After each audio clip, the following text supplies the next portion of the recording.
40 now, it is the Tancred, straight into it over the 2,400 metres, and so many great memories here, Mike. But look, these are the horses of the time. It's Galo Chop, Single Gaze, Harlem, Ventura Storm, they're all around again. And to throw in a little bit of spice, we've got the Melbourne Cup winner Almandan in there, and a little bit of brotherly love as well. Richard v Anthony Freedman for some family side bets, I think. Yeah, really good points, Stu. Ambitious versus Orvray, I think it is. The Freedman brothers adding some spice to the race. Group 1, 2,400 metres. Feature on the day. Stead at a fair tempo, maybe. Unless Lasquetti's Spirit absolutely flies early, it could even be strong. It's really hard to predict the tempo in this race. We can predict the track, good dry conditions, and also Rosehill's been so fair lately, unlike Randwick sometimes, and unlike Flemington definitely.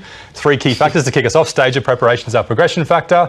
A good dry Rosehill is important all afternoon, and the 2,400 metre distance, of course, has to be a key factor too. Sure does. Let's have a look at the market now for the Group 1 Tancred Stakes and Galo Chop. Well, what a dominant win that was last week. Deserved favourite here, $2.25. Our Mandan, as we said, spicing it up here, $3.70.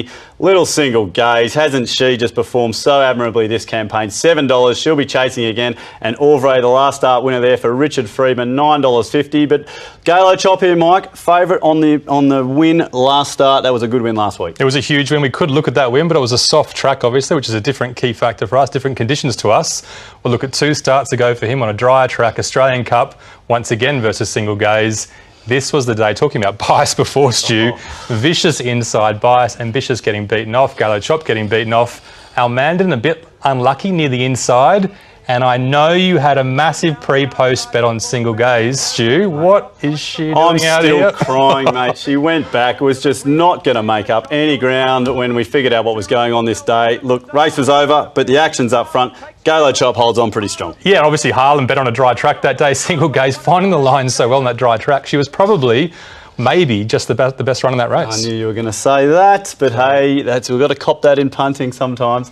Let's have a look now at some of these horses that are in form. Orvray's one of those, a great last start win, Mike. Yeah, unbelievable last start win. Richard Freedman, one of those Freedman brothers we talked about, has this horse at career best form. Libram was a well-backed favourite this day. He's actually scratched for this race on Saturday, but did perform well, coming up the inside in the light blue colours. Orvray, a horse that used to be a little bit one-paced, comes to the outside, quickens best, and wins pretty well, Stu. Yeah, he was really good in this. And the one horse that a lot of punters are going to be looking back for here, Who Shot the Barman, right up to his distance range now. Yeah, sticking to the rail, the worst ground, not asked too much, surging through the line. He's very sneaky to 2,400 metres. Well, let's look at a couple of replays. We've also got one more to show you. Galo Chop up to 2,400 metres. We're going to take you back to Maidan. $8.2 million race. It's the Shima Classic. Look, on pace here, Mike, but point is 2,400 metres, he got beat this day. Yeah, this is an important run. Obviously coming to 2,400 metres, the trainers haven't taken him to this distance before. Maybe because of this run, postponed, Highland Reel. Look, it's a high-class race, $8 million you say, Stu. You can't knock him too much. You just would have liked to have seen him do a little bit better coming into a Group 1 on Saturday. True, but it's a really good one for the viewers to watch there if they're thinking about taking the $2.25 about Galo Chop. Definitely. There's a look at him at the 2,400. Let's get stuck into it now, Mike. All the form's been done. The key factors are around, so let's get into it. Who's got all the form coming into the Group 1 race this weekend? Yeah, no points for guessing. Galo Chop brained them last week, beat them by a couple of lengths, light him up, he gets a gold bar for form. So Galo Chop out in front as we hit the stage of preparation. First key factor, Mike. Yeah, it was a really hard one for us, this one. Galo Chop and Single Gaze have run well in the 7-day backup before. We're just not expecting improvement from them. Almandan third up, primed for this. Orvray can improve again.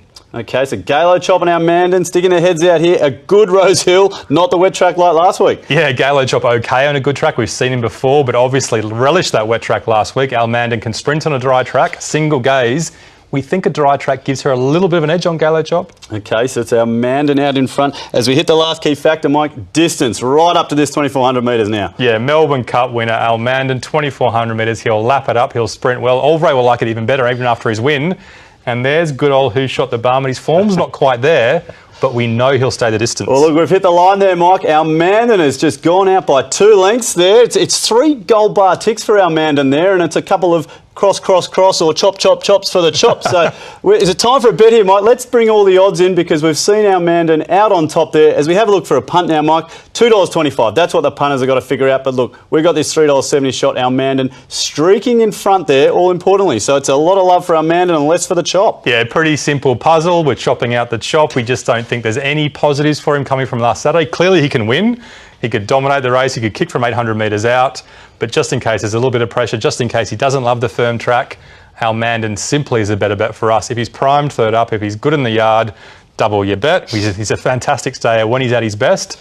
And Single Gaze is right there with Galo Chop, the favourite. She's a great each way bet every time. Always is. Always goes around good value as well. Well, let's look at the first leg of the quaddie. Our Mandan on top for us. Let's